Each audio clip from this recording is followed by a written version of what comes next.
Assalamualaikum warahmatullahi wabarakatuh dan salam sejahtera. So hari ini kita akan belajar tajuk yang terakhir, iaitu tajuk yang kelima, Cost Volume Profit atau singkatan dia CVP. Okay. So kita tengok dahulu apa yang dimaksudkan dengan CVP analysis. So CVP can be defined as systematic models defines the relationship between changes of volume output with the changes of sale, expenses and profit. Bermaksud merupakan satu kaedah ataupun model yang sistematik untuk kita melihat hubungan di antara perubahan terhadap sesuatu unit pengeluaran dan juga perubahan terhadap jualan. Dengan kata mudah yang lain, kita nak tengok kesan terhadap sesuatu jualan ataupun pengeluaran sekiranya berubah item-item yang disebutkan tadi, seperti belanja, jualan dan juga keuntungan. So untuk assumption of CVP analysis sebenarnya ada banyak, tapi kita akan sentuh dua sahaja. Yang utama iaitu variable cost remain constant and fixed cost will be unaffected by changes in activity level. Bermaksud dengan kita menggunakan analisis CVP ni, kita kena membuat andaian walaupun sebenarnya tak berlaku seperti itu, tapi kita perlu mengadakan bahawa variable cost itu tidak akan berubah dan dia akan tetap untuk kita buat pengiraan dan juga analisis. Tetapi di dalam situasi yang sebenar, variable cost itu boleh berubah. Okay, contoh variable cost ni bahan mentah. Kita beli bahan mentah, so harga bahan mentah tu boleh berubah-ubah. Jadi variable cost tu sifat dia sebenarnya variable cost itu boleh berubah-ubah mengikut keadaan semasa. Tapi untuk kita buat CVP analysis ini, kita kena mengandaikan bahawa variable cost itu tidak berubah dan tetap. Kemudian selling price will remain constant at all level of sales. Okey, kita juga kena buat andaian bahawa harga jualan itu tidak akan berubah pada tingkat pengeluaran berapa sekalipun.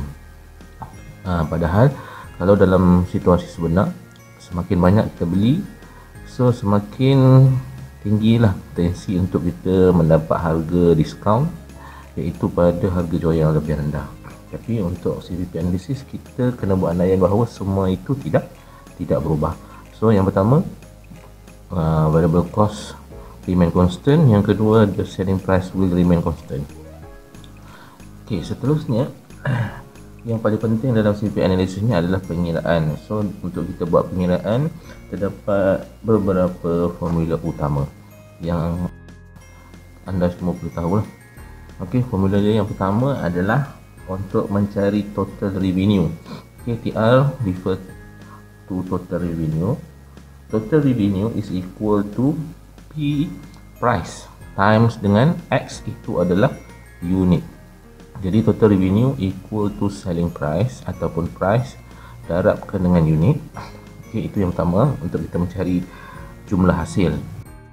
Kemudian TC adalah total cost. Untuk mencari total cost, kita ada dua jenis cost, iaitu fixed dan juga variable cost per unit. Jadi dia punya formula fixed cost, kita akan tambahkan variable cost per unit, bermaksud kita akan darabkan dengan unit. Sebab sifat variable cost ini dia mengikut unit, semakin tinggi unit semakin meningkatlah juga variable cost.